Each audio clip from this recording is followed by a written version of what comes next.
భద్రాద్రి కొత్తగూడెం జిల్లా జూలూరుపాడు మండల కేంద్రంలోని పత్తి మార్కెట్ యార్డును రాజ్యసభ సభ్యులు వద్ది రాజు రవిచంద్ర సందర్శించారు. కొనుగోలు కేంద్రంలో రైతులు హమాలీల సమస్యలను అడిగి తెలుసుకున్నారు. కొనుగోలు కేంద్రం వద్ద పర్యవేక్షణ లేకపోవడంపై ప్రభుత్వాన్ని ప్రశ్నించారు. ఈ సందర్భంగా ఆయన మాట్లాడుతూ అకాల వర్షాల వల్ల పత్తి రైతులు తీవ్రంగా నష్టపోయారన్నారు. ఈ క్రమంలోనే ప్రభుత్వం ప్రకటించిన కనీస మద్దతు ధరకు పత్తిని కొనుగోలు చేయాలని డిమాండ్ చేశారు. జూలూరుపాడు సబ్ మార్కెట్ యార్డుకు సుదూర ప్రాంతాల నుండి పత్తి ఎక్కువగా వస్తున్న నేపథ్యంలో శాశ్వత సిఐ కేంద్రాన్ని ఏర్పాటు చేయాలని, అలాగే పత్తి కొనుగోలు నిర్వహించాలన్నారు. శాశ్వత మార్కెట్లు ఏర్పాట్లు చేసేంత వరకు రైతులకు హమాలీలకు కనీస సౌకర్యాలు కల్పించాలని డిమాండ్ చేశారు.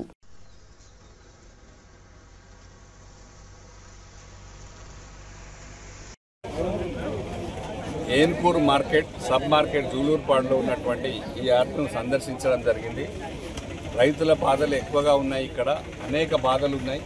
ఈ బాధలన్నిటి ఒకసారి చూడమని చెప్పేసి మా పార్టీ నాయకులు గిరిబాబు గారు, సత్యనారాయణ గారు, ఇంకా అందరూ రైతులందరూ కూడా కోరితే ఇక్కడికి రావడం జరిగింది.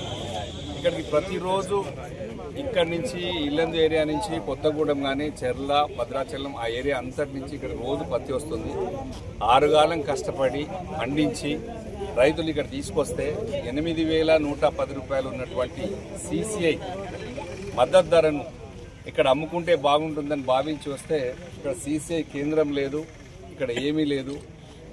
ఇక్కడ ఒక 10 మంది బయర్లు 20 మంది ఉంటారు. వాళ్ళు ఒక యాక్షన్ సిస్టమ్ పాట కూడా ఏం లేదు. వాళ్ళకి నచ్చిన ప్రైస్ వాళ్ళు, అందరికి ఎవరికి నచ్చిన ప్రైస్ వాళ్ళు పెట్టుకుంటారు. ఎందుకంటే వాళ్ళు ఇక్కడికి వచ్చిన సరుకులు ఇక్కడి నుంచి తీసుకుపోలేరు, ఎక్కడికి ఇంకో దిక్కున అమ్మలేరు, వాళ్ళు ఏం చేయలేరు. కాబట్టి ట్రాన్స్పోర్టేషన్ ఇబ్బందులు అవుతాయి, నష్టమవుతుందని చెప్పేసి వాళ్ళు ఎక్కడికో ఒకటి కాంప్రమైజ్ అయ్యి ఇక్కడ వదిలిపెట్టి ఇక్కడ ఇచ్చిపోవాల్సి వస్తుంది వాళ్ళు అడిగిన ధరకి. ట్రేడర్స్ కూడా చెప్పారు, మేము 5,000 రూపాయల నుంచి 6,000 రూపాయలు కొంటున్నాం, మేము ఇక్కడ ఎక్కడ అమ్మట్లేదు, మేము తీసుకెళ్లి గుజరాత్లోను మహారాష్ట్రలో అమ్ముకుంటున్నాం, మేము అక్కడ డెలివరీ అమ్ముతున్నామని.